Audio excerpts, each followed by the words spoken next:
This is the VOA Special English Development Report.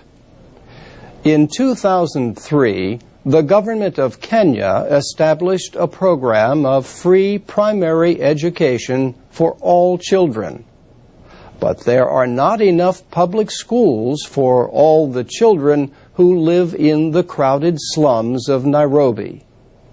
Instead, some of these children attend what are known as non-formal or informal schools. These are supported by communities, religious groups, and other organizations. Informal schools use the national curriculum taught in public schools, but they operate largely with limited resources and without trained teachers. Education activists say the Ministry of Education rarely inspects their teaching quality, lesson notes, or examination records. They say the presence of informal schools means that Kenya has two levels of education, one for children from the slums, another for children from better conditions. Activists say Kenya has at least 1,600 of these non-formal schools. Susan Munua is an education ministry official. She says only about 200 informal schools across the country receive money for materials under the free primary education program.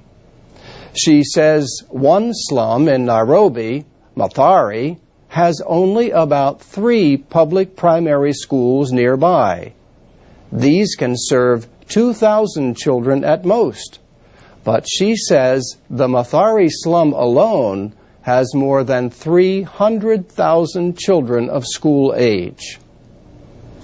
Diana Ateno Tuju volunteers as a teacher at the St. Christine's Community Center in the Kibera slum, one of the largest in Africa.